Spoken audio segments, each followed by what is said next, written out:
सूर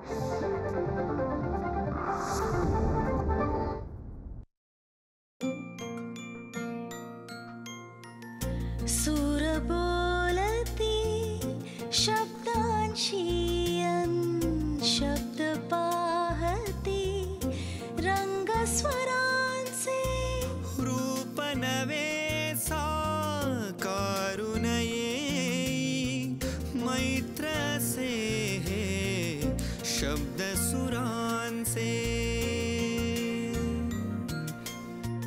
मैत्र से हे शब्द सुरांचे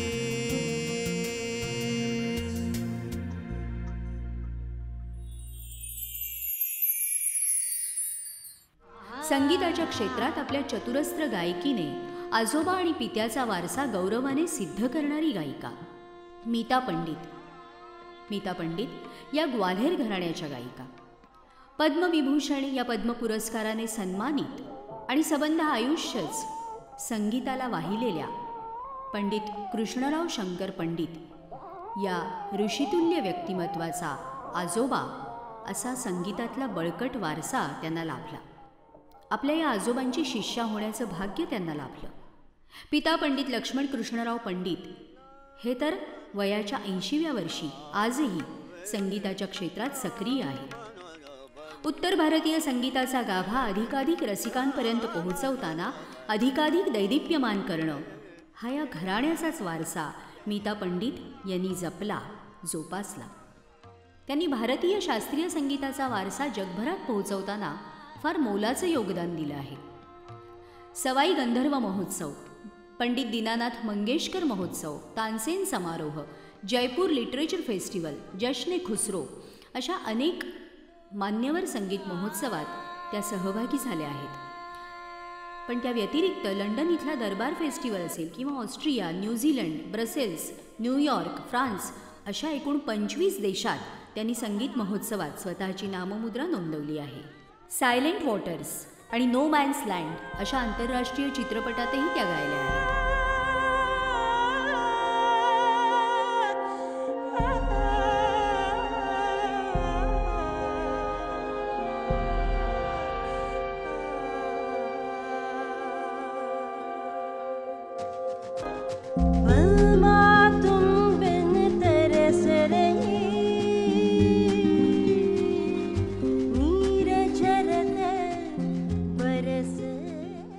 आकाशवाणीच्या त्या टॉप ग्रेड कलाकार आहेत. सूफी आणि पंजाबी संगीताचाही त्यांचा अभ्यास आहे. संगीत नाटक अकादमीच्या उस्ताद बिस्मिल्ला खां युवा पुरस्काराच्याही त्या मानकरी आहेत. इंडियाज हेरिटेज ऑफ घराना म्युझिक पंडिट्स ऑफ ग्वालियर हे पुस्तक त्यांनी लिहिलेलं आहे.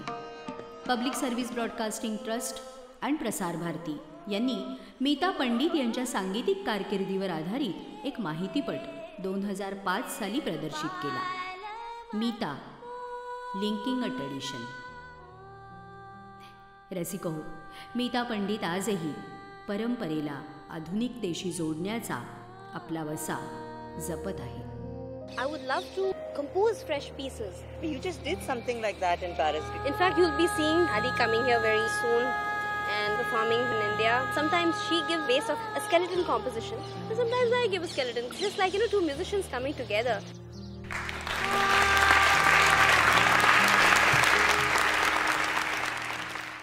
राधे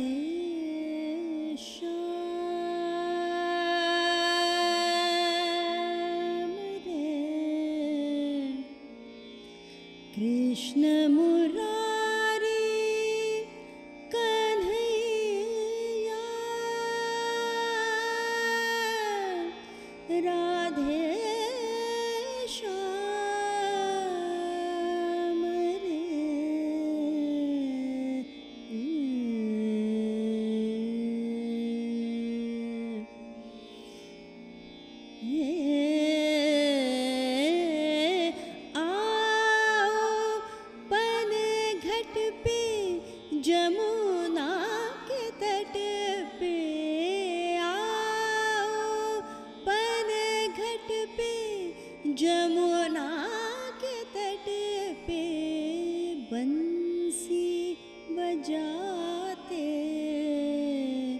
बंसी बजाते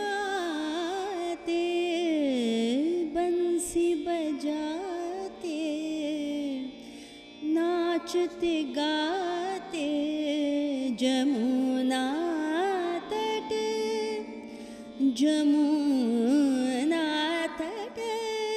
वीरान पड़ा है मन मंदिर सुनसान पड़ा है। आओ पन घट पे जमुना के तट पे आओ राधे श्याम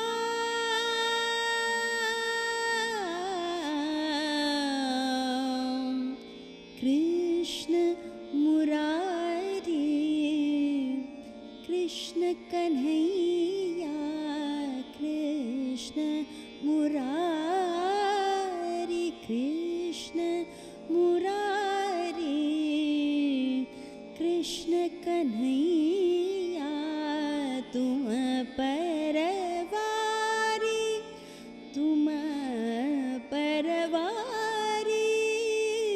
रास रचैया नटवर माधो नटवर माधो नटवर माधो माधो राम आओ पन घट पे राधे श्याम आओ पन घट पे जमुना के तट पे जमुना के राधे श्याम।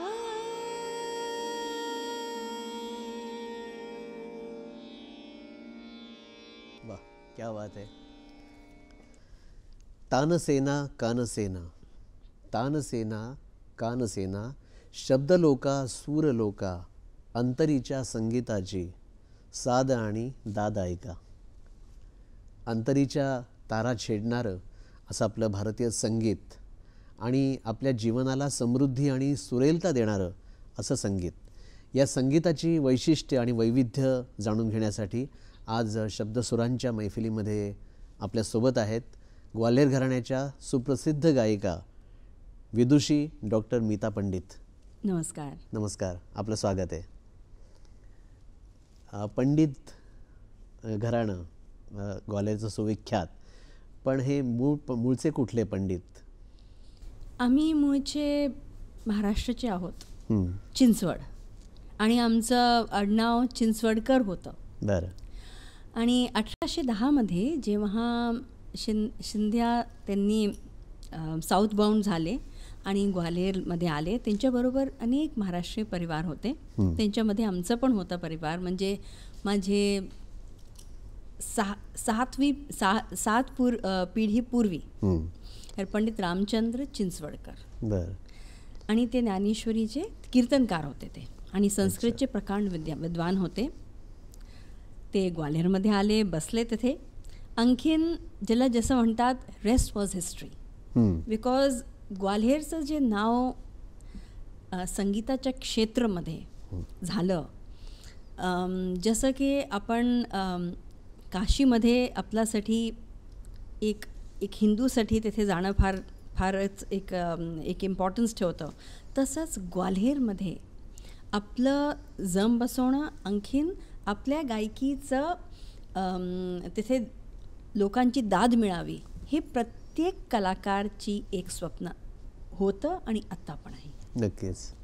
तर ते काय म्हणतात, हे असं आमच्या घराण्यावर असं पूर्वजांचे आणि गुरुजनांचे असं आशीर्वाद होता की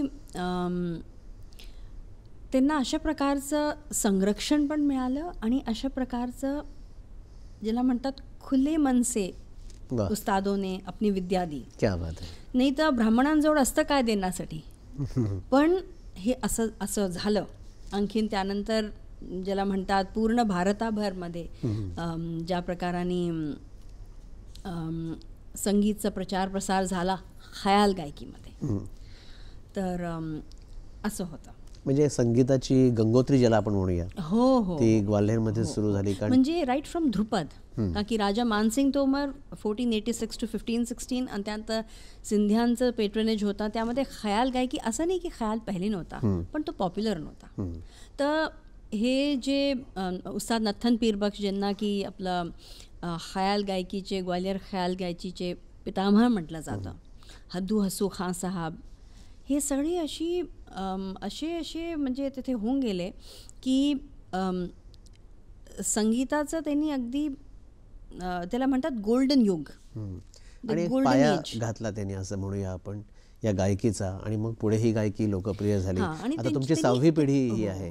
आणि म्हणजे त्यांनी असा असर केला त्या गायकीमध्ये की खयाल गायकी पॉप्युलर झाली. आणि त्यानंतर इतर सगळे घराणे जे आहे ते त्या गंगोत्रीहून ते निघत गेले. वा. आता हे पंडित घराणं सुविख्यात ग्वाल्हेर गायकीशी संबंधित असलेलं, ग्वाल्हेरमधलं त्या पंडित घराण्याचे संस्कार तुमच्यावर अगदी लहान वयापासून झाले. तर कसे ते संस्कार मिळाले? अगदी वयाच्या 2-3 वर्षापासून तुम्ही गायला शिकायला लागलात. ॲक्च्युली जसं आपण मासुळीला हे विचारत नाही ती केव्हापासून स्विम करायला लागली. आणखीन एक शेर के बच्चे को कभी पूछते नहीं है कि शिकार कब करने लगा, उसी तरह से हमारे घर में अगदी सहजतेने झालं ते. तसंच होतं आमच्या घरी.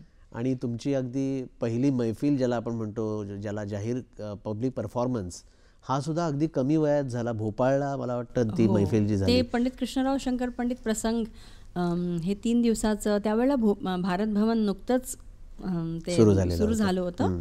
आणखीन हे 3 दिवसाचा एक फारच सुंदर प्रसंग झाला होता.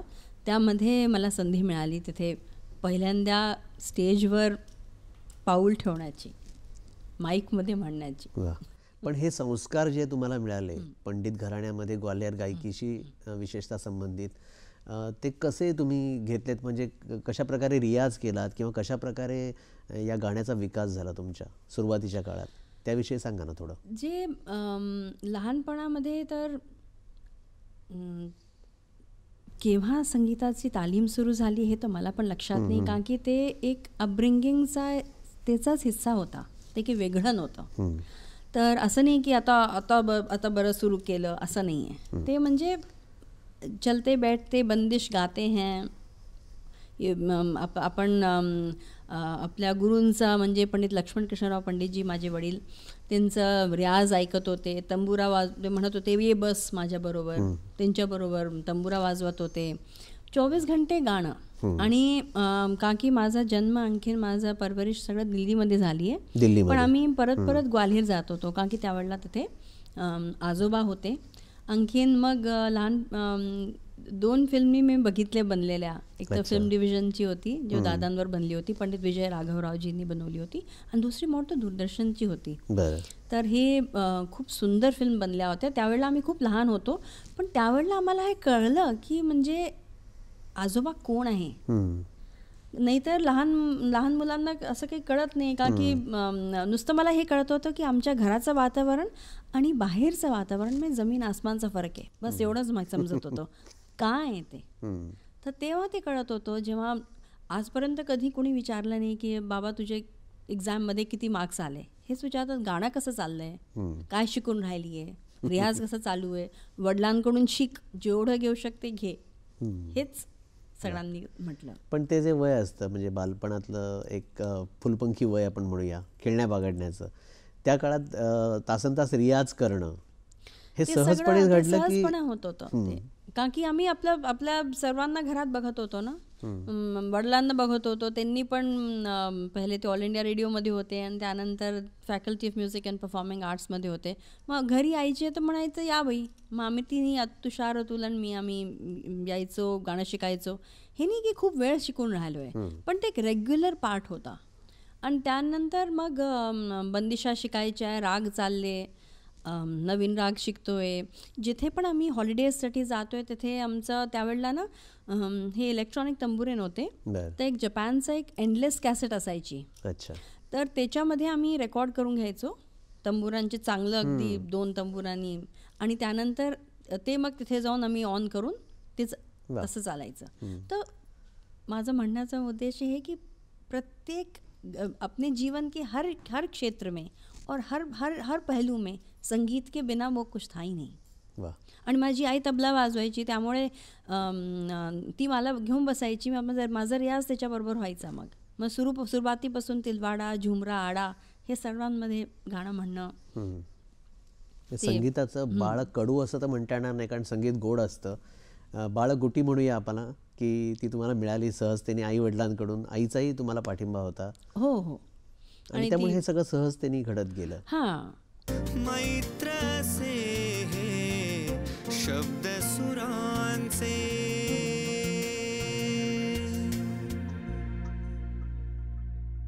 पण आता हे ग्वाल्हेर घराणं, त्या घराण्याची वैशिष्ट्य काय तुम्हाला जाणवतात, काय सांगता येईल? आय थिंक त्याची वैशिष्ट्य सगळ्यात पहिले तर त्याचा जो आवाज आहे, आमच्या आवाजची जो ठेवण आहे, ते आम्ही असं प्रयत्न करतो की 3 सप्तकांमध्ये त्याचं विचरण होय. तर तसंच आपण स्वर पण ठेवतो, ज्यामध्ये ॲटलिस्ट मंत्रपंचमपासून तारपंचमपर्यंत गेला पाहिजे आवाज. आणि ज्याला म्हणतात एक ब्रॉड आवाज, आणखीन खुला आवाज. आणि बंदिशांचे खूपच काय म्हणतात खजिना आहे अगदी ना. तर त्यामुळे प्रत्येक रागाचे वेगळे वेगळे विविध पैलू ते आम्हाला बंदिशांकडून कळतात. आणखीन वेगळ्या वेगळ्या इतर तालांमध्ये आहे ते, चाहे ते ख्याल जे आहे, आणि त्याच्या अलावा ख्यालच्या अलावा आम्ही अष्टपदी गातो, आम्ही चतुरंग गातो, त्रिवट गातो, टप्पात आहेच आहे, ठुमरी, बोल बनाव की बंदिश की ठुमरी. आणि मोस्ट इम्पॉर्टंट आहे की ती जो गायकी आहे, अष्टांग प्रधान गायकी ज्याला म्हणतात, म्हणजे त्याचे अष्टपहलू त्याला घेऊन आपण आपला गळ्याच्या पर्सनॅलिटीच्या अनुसार त्याला आपण ठेवतो. तर असं प्रकारचं. मीताजी, तुमची ही ग्वाल्हेरची हिंदी मिश्रित मराठी ऐकताना खूप गोड वाटतं ऐकायला. खरं सांगू तर खूप नर्वस आहे मी, का की मी इतकं पब्लिकली एवढं मराठी बोलत नाही, घरीच बोलतो. पण ते गोड वाटतं ऐकायला. मला असं सांगा की आता जी तुम्ही वैशिष्ट्य सांगितलीत ग्वाल्हेर गायकीची, तर ती प्रत्यक्ष आम्हाला ऐकायला आवडती, त्याची एक झलक. हो, मी एक अशा प्रकाराने झलक सांगते आपल्याला, की जसं आता बंदिशांचा किती खजिना आहे ना, मग त्याच्यामध्ये जसं तुम्ही विचारलं मला की कसं सुरुवात केली, तर आम्ही खेळते जो है पहिले तो बंदिशाचा खूप शिकवतात, का की बंदिशांमध्ये रागाचे खूप सारे गूढ गोष्टी असतात. आणि का की आमचे मेनली मी कॉम्पोजिशन शाह सदारंगचे गातो. मग त्यांचे अनेक ख्याल येतं, विलंबित ख्याल, अनेक विलंबित ख्याल वेगळ्या वेगळ्या तालांमध्ये, आणि वेगळे वेगळे ज्यांचे मुखडे आहे. मग या सगळ्यांचा असा इफेक्ट पडतो की रागाचं एक आपल्याला ते स्वरूप आणखीन समज येतं. तर जसं मी एक यमनमध्येच दाखवते.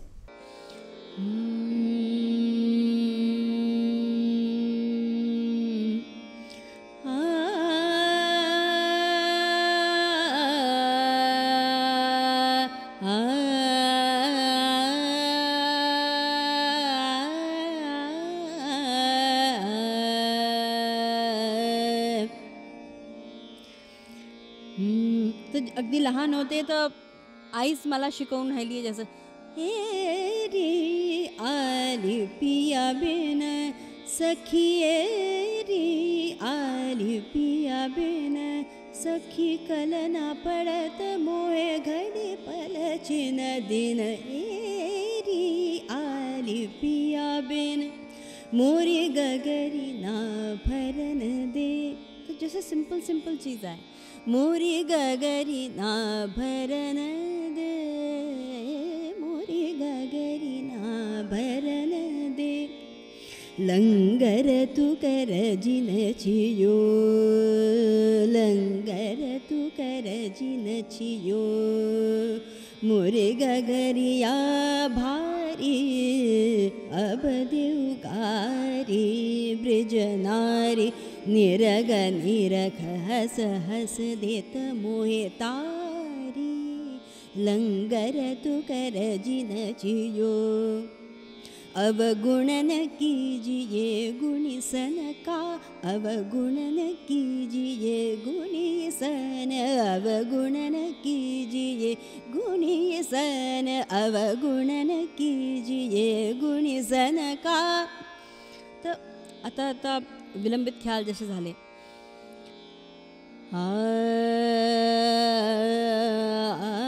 मेरा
तिलवाडामध्ये घ्या पलकन से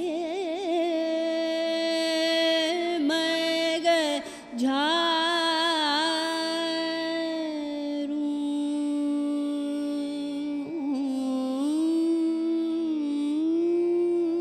माई कब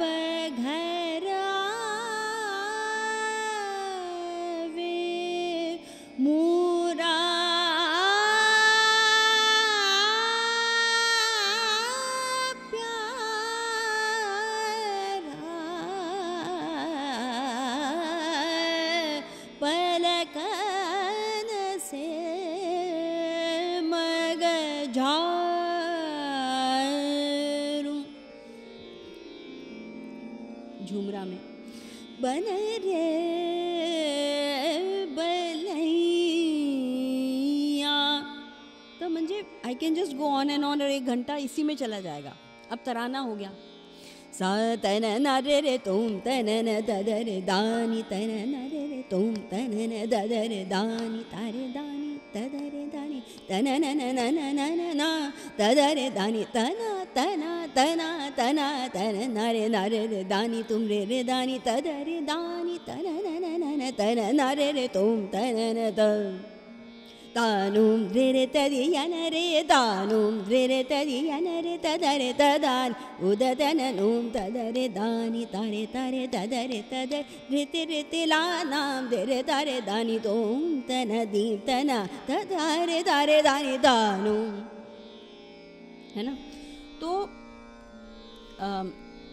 तन रे तो टप्पे का पण खूप पुट आहे. असे पण कॉम्पोजिशन्स आहेत जसे टप ख्याल झाले, टप तराने झाले, विलंबित तराने झाले, विलंबित तराने आणि ज्यामध्ये टप्प्याचा पण पुट आहे. तर इतकं मोठं रेंज आहे आणि वेगळे वेगळे लँग्वेजेसमध्ये जसं आम्ही ब्रजमध्ये तर म्हणतोच, पंजाबी में खूप कॉम्पोजिशन्स आहे, मारवाडी में कॉम्पोजिशन्स आहे. तर आणि खूप सारी ह्याच्यामध्ये पश्तो लँग्वेज हे सगळे अशी इतर आपल्या लेवलच्या अनुसार गुरु त्या प्रकाराने देतो. जितनी आपकी लेवल है उस हिसाब से उनसे सिखाया जाता है आणि गायकी त्यानुसार, त्या बंदिशानुसार.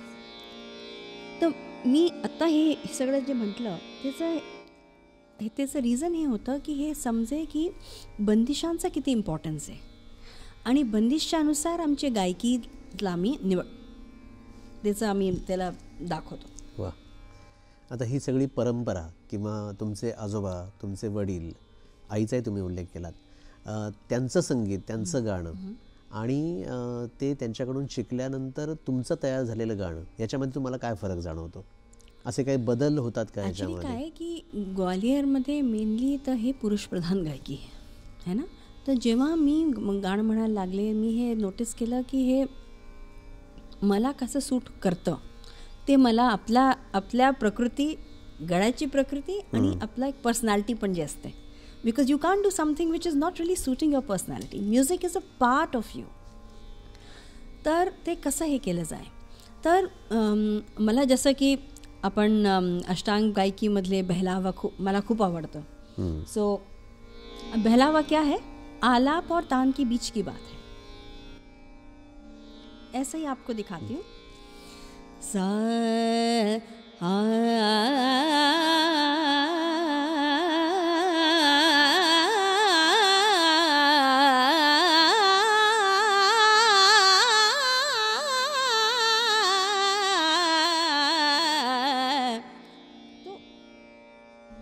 तो मैंने बहुत सी चीज़ें देखी की मी काय घेऊ शकते आणि माझ्या पर्सनॅलिटी, गळ्याच्या पर्सनॅलिटीला काय सूट करेल. जसं लयकारीवर आणि तराण्यावर मी खूप काम केलं, कारण की आमच्या ग्वाल्हेरमध्ये इतके मोठे मोठे दिग्गज होऊन गेले, ज्यांनी इतके चांगलं कॉम्पोजिशन्स आहे आणि कसे त्यांना कसं त्याला ठेवलं.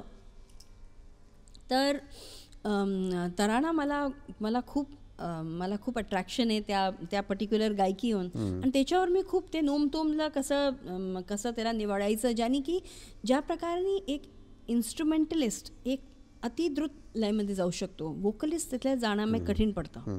मग ते कसं त्याला असं करायचं ज्याने की आम्ही पण त्याला एक अतिद्रुत लयमध्ये त्याचे एस्थेटिक्स प्रेझेन्स ठेवून त्याला म्हणू शकतो. त्याच प्रकारे मला अष्टपदी गायला खूप आवडते. अष्टपदी ची परंपरा पण दिस इज व्हेरी इंटरेस्टिंग की कशी ग्वाल्हेरमध्ये आली. आणखीन अष्टपदीला खयाल गायकी मी म्हणायची. बरं. नाही तर अष्टपदी तर म्हणतात, डान्समध्ये आपण बघत असाल की म्हणतात, पण आम्ही अष्टपदीला खयालच्या रूपमध्ये म्हणतो. म्हणजे त्याचे विलंबित ख्याल आहे, त्याचे द्रुत ख्याल आहे, ते असं प्रकार नाही होतो. आणि का की संस्कृत लँग्वेज एवढी थोडं ते लिरिक्स तसे हवे जे की मऊ असतात ना, विचार मुलायम होत आहे. म्हणूनच ब्रज भाषा एवढी पॉप्युलर झाली, ध्रुपदमध्ये पण आणखी खयालमध्ये पण. मग तसंच जे एक लढीवाळपणा आपण जो म्हणतो तो त्याच्या भाषेमध्ये आपोआप येतो. त्याच्यामध्ये तो एक एस्थेटिक्स हवी, त्यामध्ये ते फोनेटिक्स असे हवे जे की खूप प्लीजिंग लागतात. थोडं लोकसंगीताशी नातं सांगणारी अशी ही शैली असं म्हणता येईल आपल्याला की ब्रज का आहेत की ही लँग्वेज आहे. तर तसंच मी थोडंसं अष्टपदी दाखवते. तर पंडित विष्णू पंडितजींनी हद्दू हसू खान साहेबांना हे सुचवलं की स्वामी जयदेवची अष्टपदींना जर आपण खयाल गायकीमध्ये म्हटलं तर ते महाराजांना आवडेल, का की ते देवघरमध्ये म्हणायचे. तर त्यांना हा आयडिया आवडला. मग त्यांनी निवडले. आणखीन त्यांनी आपले शिष्य पंडित बडे बालकृष्ण बुवा, शंकरराव पंडितजी, आणखीन वासुदेवराव जोशीजींनी म्हटलं की तुम्ही कंपोज करा. मग असं करून आम्ही त्यांना खयालच्या रूपमध्ये म्हणतो. अच्छा. मी थोडंसं एक डेमॉन्स्ट्रेट करून दाखवते.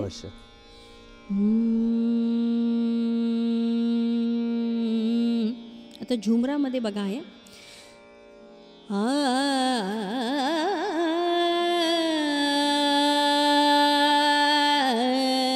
नाथ हरे जय नाथ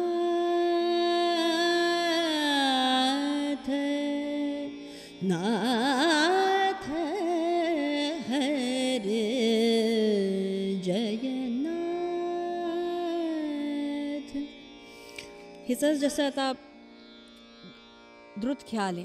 जय जय देव हरे हरे जय जय देव हरे श्रित कमला कुच मंडल धृत कुंडल कलित ललित वनमाल जय जय देव हरे. तसंच राग देसमध्ये झालं, या भैरवीमे झालं, अशा अनेक रागांमध्ये पश्यती दिशी दिशी या विहरती हरिरेह, ललित लवंग, हे वेगळे वेगळे जे आहे. एक टप्पावाली मी एक अष्टपदीचा एक मुखडा सांगते. माधवे सखी माधवे,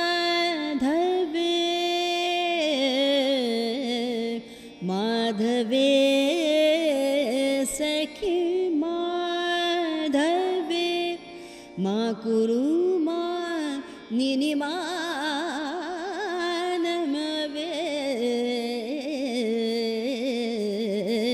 माधवे सखी माधवे. तर ह्याच्यामध्ये आता टप्प्याचा पोट येणार. सो डिपेंडिंग अपॉन द गायकी.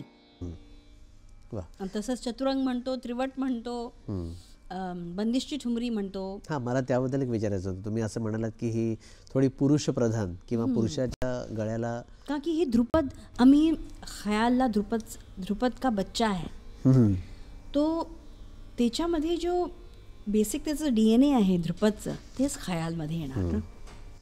मग ही ठुमरी जी ग्वाल्हेरमध्ये आली, ते भैयासाहेब त्याबद्दल गणपतराव काय विचार केलेला आहे? ते भैयासाहेब गणपतराव, हां, जो की बोल बनाव के ठुमरी के प्रवर्तक. अच्छा. तर त्यांच्याकडून ते आली. आणखीन अनेक ठुमरी गायिका होत्या ग्वाल्हेरमध्ये. तर असे अनेक बंदिशच्या ठुमऱ्या आहे, बोलबनावच्या ठुमऱ्या आहे, जे की आम्ही गातो. वा, तुमच्या मैफिलीत पण तुम्ही याचा समावेश करता. आणि भजन हा सुद्धा एक पद म्हणतो. हो हो हो. मग हे सगळे ते तर आहेच आहे. पण मी म्हणत होते की जसं टप्पाचं एवढं मोठं त्याचं म्हणजे ज्याला म्हणतात एक इंटिग्रल पार्ट ऑफ द गायकी टप्पा. मैत्र से शब्द सुरांचे,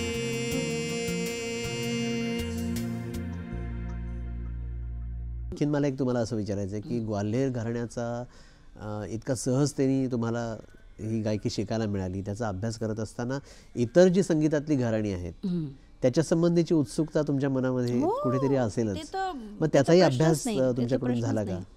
ते तर प्रश्नच नाही. किंवा त्याचं काही शिक्षण नाही झालं, पण शिक्षण सगळ्यात मोठं शिक्षण ऐकणं आहे. तर ते झालं. वा. आणि लहानपणापासून इतके कलाकार, इतके नामवंत कलाकार, इतके गुणी कलाकार घरी यायचे आणि येतात. तर त्यामुळे कधी चहासाठी कधी कोणी येत आहे, कधी अब्दुल हलीम जाफर खान साहेब येतात आहे, कधी डॉक्टर सुमती मुटाटकर आहे, नाही तर असद अली खान साहेब आहे, नाही तर डागर साहेब आहे. म्हणजे असं करून म्हणजे कोणाकोणाचं मी नाव घेऊ. अशा नामांकित कलाकारांचा सहवास पण मिळाला त्या निमित्ताने आणि त्यांचं गाणं ऐकायला मिळालं. वडील त्यांच्याशी बोलायचे तर त्याचा मला लाभ मिळाला. मी तिथेच बसले असायचे. क्या बात आहे. सगळं ऐकत कारण की मला त्या इतका इंटरेस्ट होता. आता भोपाळला तुमचा पहिला कार्यक्रम झाला आणि त्यानंतर अनेक मान्यवराच्या संगीत सभांमधून तुम्ही सहभाग घेतलात. तर ही मैफिल सजवत असताना त्या मैफिलीचा विचार कशा प्रकारे करता, मांडणी कशी करता? त्याचं मला वाटतं त्याची सुरुवात इथून होते की कुठल्या शहरमध्ये कार्यक्रम आहे, with city are you performing. तर तिथले कसे श्रोता आहे, कलकत्ताचे कसे श्रोता आहे, साऊथचे कसे श्रोता आहे, विदेशमध्ये ते कसे श्रोता आहे. तर त्या हिशोबाने मग होऊन जातो तो. पण साधारण एक क्रम वगैरे असं काही ठरवता का? देखील क्रम तर म्हणजे पहिले तर आपला मेन राग असतो ना, आणि त्यानंतर टप्पा आहे. काही कुठे जास्त भजन आवडतं, कुठे ऑडियन्सला फरमाईश केली जाते. हा नाही, आणखी खूप सारा ऑडियन्स मी एक तर शब्दांचं पण असतं. पंजाबमध्ये आम्ही पंजाबी कॉम्पोजिशन जास्त म्हणतो है ना. तर आता साऊथ असेल तर मी तिथे तेच प्रयत्न करेन, जसं अष्टपदी म्हणेन मी तिथे. कारण की तिथे संस्कृताइज्ड, त्यांचं लँग्वेज संस्कृताइज्ड, सो लँग्वेजचा खूप मोठा रोल आहे त्यामध्ये. जसं राजस्थानमध्ये असतो तो मारवाडीचे कॉम्पोजिशन्स घेतो, असं करून. म्हणजे श्रोत्यांचा विचार हा कायम मनात ठेवावा लागतो जेव्हा मैफिल सजवली जाते. ऑफकोर्स, बिलकुल. वा. देशविदेशात तुमचे अनेक ठिकाणी कार्यक्रम झाले, तर परदेशामध्ये आपल्या हिंदुस्थानी संगीताला जो प्रतिसाद आहे तो कसा तुम्हाला वाटला? परदेशामध्ये बघा, माझी जो बाहेरची जो यात्रा आहे जे सुरू झाले ते सर्व मेनली वेस्टर्न ऑडियन्सहून सुरू झालेलं आहे. बरं. तर वेस्टर्न ऑडियन्समध्ये, आणि ते पण युरोपहून, तर मी बघितलं की त्यांना pure music, pure classical music, ख्याल, नॉट इवन भजन. अच्छा. या. बरं. ते भान ठेवावं लागतं किंवा त्यांची तर गरज म्हणजे ती मी असते. एक खूप चांगलं तुम्हाला एक मला खूप चांगली आठवण आहे, जे की 1999हून जेव्हा आम्ही सेंटिनरीमध्ये येत होतो, म्हणजे 2000मध्ये येत होतो, मग त्यावेळेला पॅरिसमध्ये खूप मोठा कार्यक्रम झाला होता. अच्छा. 24 आवर्स रागा कॉन्सर्ट. आणि त्याच्यामध्ये का की पूर्ण जगला वाटत होतं की काय होणार आता 2000मध्ये, काय कम्प्युटर क्रॅश होणार, की सिस्टम्स क्रॅश होणार, की फ्लाईट्स चालू शकतील की नाही, will it be able to configure or not. तिथे हाऊसफुलमध्ये आमचे कार्यक्रम असे झाले प्युअर क्लासिकल म्युझिकचे, ज्यांना युरोपियन्सनी त्यांना खूप आवडलं. क्या बात आहे. वा. आणखीन ते मला पहिले वेळात समजलं की त्यांना किती आवडतं प्युअर क्लासिकल म्युझिक. आणखीन भारताची जो रिस्पेक्ट आहे त्याच्या कल्चरसाठी, आणि त्याचे जो इनडेप्थ जो गुरुवांनी त्याच्यावर काम केलेलं आहे, त्याचं किती त्यांना ज्याला म्हणतात ना, दे व्हॅल्यू इट सो मच. त्याचं महत्त्व त्यांनी ते जाणून आहेत या संगीताचं. हो.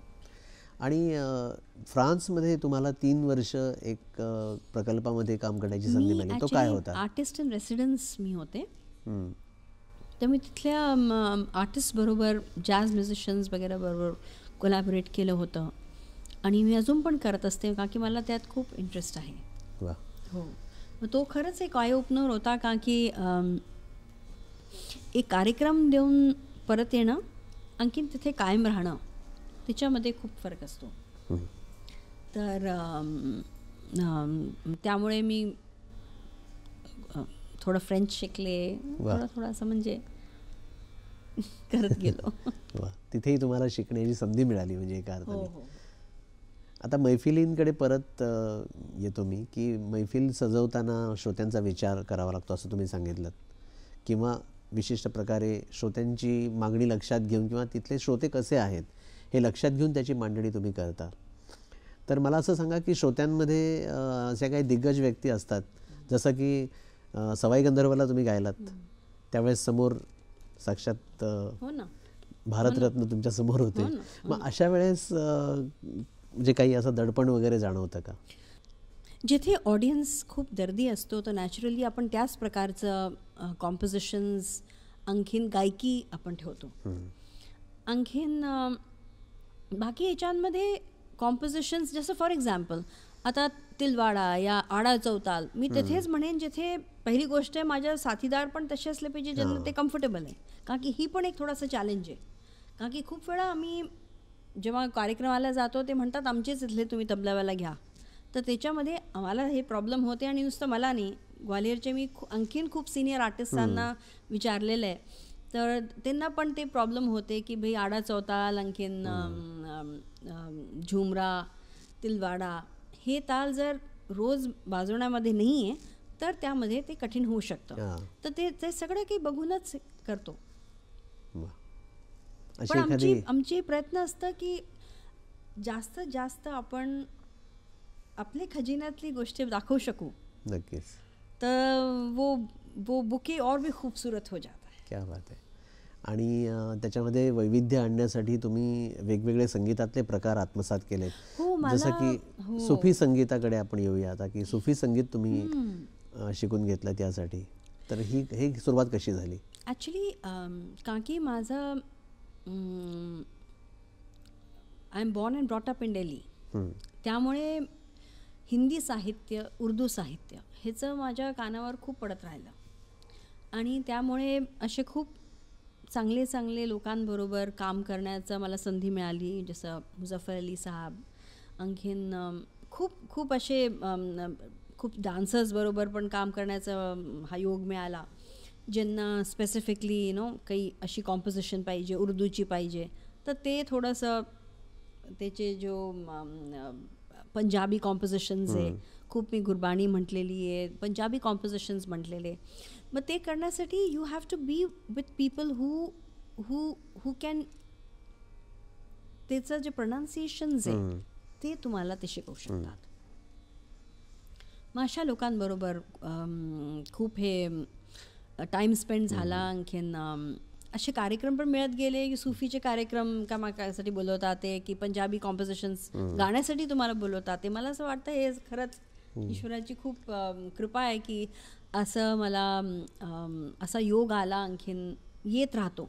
आत्ताच मी गुरबानीचे काही कॉम्पोजिशन्सना कंपोज करून त्याला म्हटलंय. हो, एखादी झलक दाखवता येईल? हो हो, जरूर जरूर.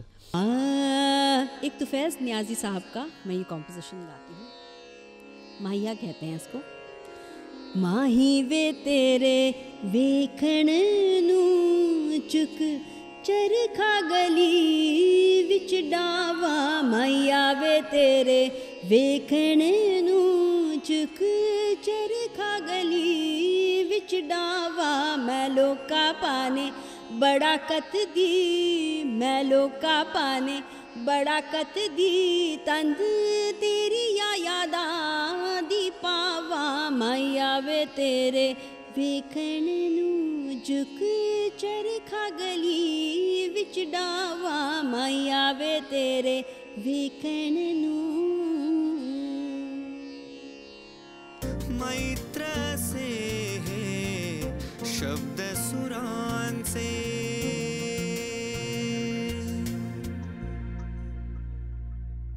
मीताजी, तुम्ही आकाशवाणीच्या टॉप ग्रेड कलाकार आहात, तर हा आकाशवाणीचा प्रवास कसा सुरू झाला तुमचा? आकाशवाणीचा प्रवास तर आमच्या मी तिसरी पिढी आहे जे की आकाशवाणीशी जुडलेली आहे. माझे आजोबा Pandit Krishnarao Shankar Pandit, he was among the first broadcasters, आणि इतकं त्यांचं रेकॉर्डिंग आकाशवाणीजवळ आहे. आणखीन आकाशवाणीने खूप सुंदर सिरीज पण काढली आहे, घरानान परंपरा, ज्यामध्ये 3 जनरेशन्सचे असे 2 असे DVD काढलेले आहे. आणखीन माझे वडील पण आकाशवाणीशी, हे तर असे ऑर्गनायझेशन्स ज्याला म्हणतात, ज्याला स्तंभ म्हणतात. सो आफ्टर इंडिपेंडन्स तर एक खूप मोठा ऑल इंडिया रेडिओचा प्रचार प्रसारमध्ये खूपच मोठा ह्याचा रोल झालेला आहे. आणि मी लहानपणापासून एक बच्चों का कार्यक्रम होता था, तर त्याच्यामध्ये माझे वडील मला घेऊन जायचे. आणखीन मी हे कुठे दिल्ली आकाशवाणी केंद्रावरती. आणि मग पहिल्यांदा गायला शास्त्रीय संगीत ते साधारण कधी?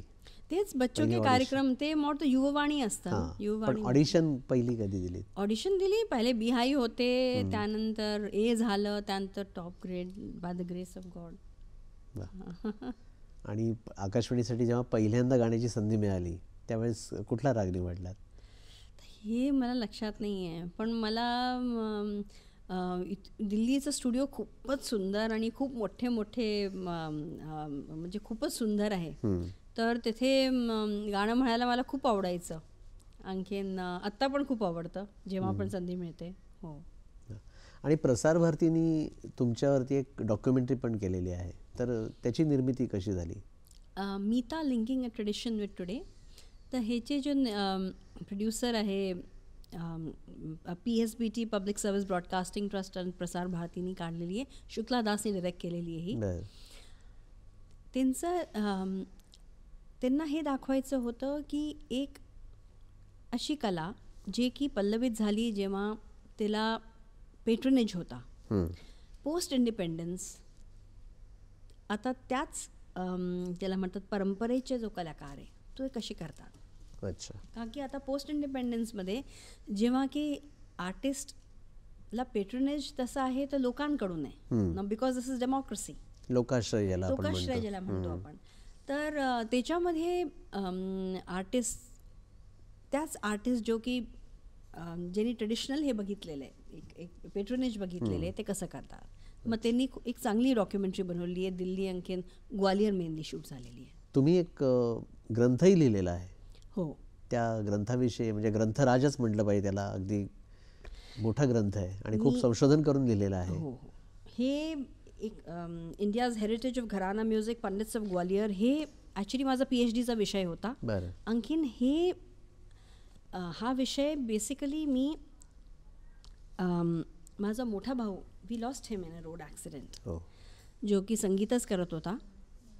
तर त्याला मग मी लिहिलं होतं. आणखीन PhD केल्यानंतर मला ऑलमोस्ट 18 वर्ष लागली आहे त्याला बुकच्या शेपमध्ये आणायला. पण काय या पुस्तकामध्ये ह्या पुस्तकामध्ये घराना म्युझिक म्हणजे ग्वाल्हेरचा इतिहास, सांगीतिक इतिहास, आणि त्यानंतर कसा ध्रुपदून ख्याल शैली कशी झाली. कारण की हे फार एक इंटरेस्टिंग गोष्ट आहे की इतकी जे शैली इतकी पॉप्युलर होती, ध्रुपद शैली, ती त्यानंतर ख्याल शैली एवढी पॉप्युलर होऊन आत्ता पण जर आपण बघितलं जाय, हिंदुस्थानी शास्त्रीय संगीतची जो पॉप्युलर शैली तो ख्यालच आहे. तर त्याच्यासाठी काय असं झालं ज्याने की ते ट्रान्झिशन काय होतं, आणि त्यानंतर पंडित परिवारचे सगळे सर्व पिढ्यांचे काय कॉन्ट्रीब्युशन आहे, गुरुवांनी कसं दिलं. तुम्हाला माहिती आहे का, ग्वाल्हेरमध्ये आमच्या घरात उस्ताद निसार हुसेन खान साहेब ते राहत होते. बरं. म्हणजे मी ग्वाल्हेरचे निसार हुसेन खान साहेब म्हणणार आहे. त्यावेळच्या परिप्रेक्षमध्ये ज्याच्यामध्ये एक व्यक्तीची आयडेंटिटी, त्याचं सोशल स्टेटस जे आहे त्याच्या रिलिजनहून माहीत पडत होतं. त्यावेळेला एक वेदशास्त्र संपन्न परिवारमध्ये एक मुसलमान उस्तादांचं राहणं, ते त्यावेळेला कसं काय राहिलं, ते कमालची गोष्ट आहे. आणि त्यांनी आपला एक परिवारचे सदस्य समजून ते राहिले. म्हणजे संगीत आपल्याला एकत्र जे आणतं असं म्हणतात, ते खरंच त्याचा ते एक कमाल प्रत्यय आहे. या निमित्ताने. खरंच हे कमाल सगळं आहे. या पुस्तकामध्ये स्पेशली त्यावेळेला, कारण की त्यावेळेला ह्याचं खूप खूप जास्त या गोष्टींचं हे होत होतं. हे बघ, मग ह्याच्यामध्ये खूप काय म्हणतात कॉम्पोजिशन्स वगैरे आहे. आणखीन खूप आर्कायवल फोटोग्राफ्स मी ह्याच्यात टाकले जे तुम्हाला इतर कुठे मिळणार नाही. आता आणखी येणाऱ्या काळात तुमचे काही प्रकल्प असतील किंवा काही संकल्प असतील, त्याविषयी पण आम्हाला जाणून घ्यायला आवडेल. खूप असं मला खूप संधी मिळाली. वेगळे वेगळे कलाकार जे की क्रॉस कल्चरल म्युझिक वगैरे करतात, पण आता हे पॅन्डेमिकमुळे सगळं काही म्हणजे जरा ते बंद पडलेलं आहे. त्याला विराम मिळालेला आहे थोडासा. हो. पण आता हळूहळू सुरू होत आहे. हां, पण मला किंवा वेगळ्या माध्यमातून आपण प्रेक्षकांसमोर जातो आहोत. ते होत राहतं. पण ॲक्च्युअलमध्ये कॉन्सर्ट करणं आणि ॲक्च्युअलमध्ये जॅमिंग करणं ते अगदी वेगळं आहे. आज तुम्ही स्वतः गुरुच्या भूमिकेमध्ये आहात, तर या नवीन कलाकारांकडे तुम्ही कशा पाहता, तुमचं निरीक्षण काय आहे? एकच गोष्ट मला असं वाटतं की टाईमची फार कमी आहे, आणखीन डिस्ट्रॅक्शन्स खूप आहे. त्याच्यामुळे ज्या प्रकाराने कोणची विद्याला एक्सेल करण्यासाठी ज्या प्रकारचं एकच ध्येय हवं, एकाग्रता ज्याला जरा तर मला कठीण वाटतं. कारण की एव्हरीबडी हॅज टू स्टडी. कोणाला हे म्हणू शकत नाही की भाई तू स्टडी करू नको, हे सांगू शकत नाही. इतकं प्रेशर आहे. आणखीन इतर खूप प्रेशर्स वाढलेले आहे आजकाल. मग त्यामुळे असं वाटतं की पण ते टॅलेंट खूप आहे लोकांमध्ये, हे पण गोष्ट खरी आहे. ही त्यातली एक सकारात्मक बाजू आपण म्हणू शकतो. आणखीन आता काय की बिकॉज ऑफ द टेक्नॉलॉजी, न केवळ म्हणजे मला शिकवायला केवळ कोणी दिल्लीमध्ये असलं पाहिजे या मुंबईमध्ये असलं पाहिजे असं नाही ना.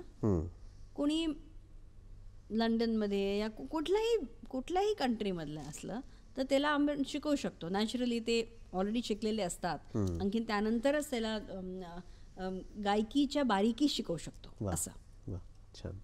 मीताजी, तुमच्या या सगळ्या प्रकल्पांमधून आणि या संकल्पांमधून संगीतातलं वैविध्य आणि त्याचं वैशिष्ट्य रसिकांसमोर असंच येत राहो अशी शुभकामना व्यक्त करतो. आणि ज्या सुफी संगीताचा आपण उल्लेख केलात त्याची एखादी झलक हा आपण जरूर जाता जरूर. जाता ऐकावी अशी एक मी विनंती करतो. आपल्याला एक भैरवीमध्ये ही कॉम्पोजिशन ऐकवते.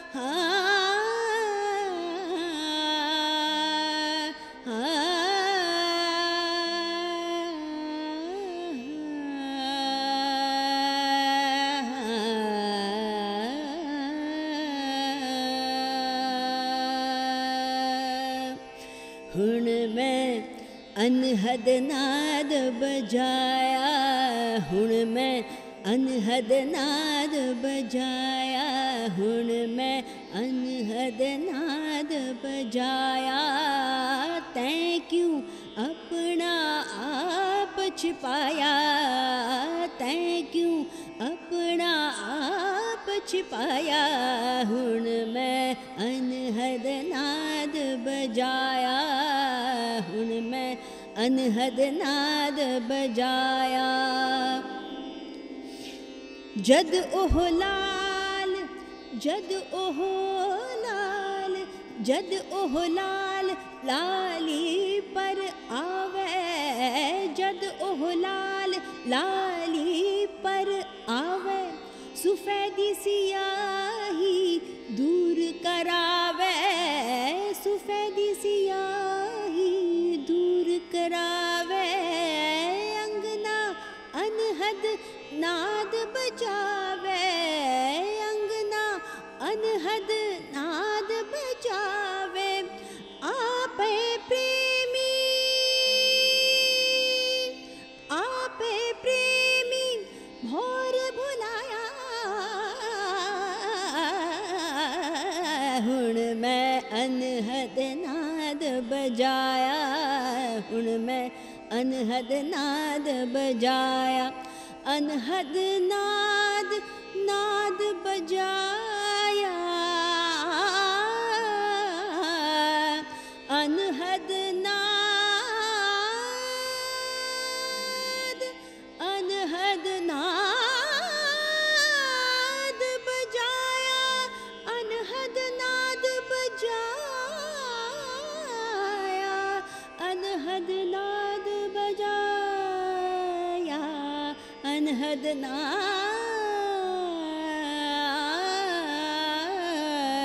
हुण मैं अनहद नाद बजाया, हुण मैं अनहद नाद बजाया, अनहद नाद बजाया, अनहद नाद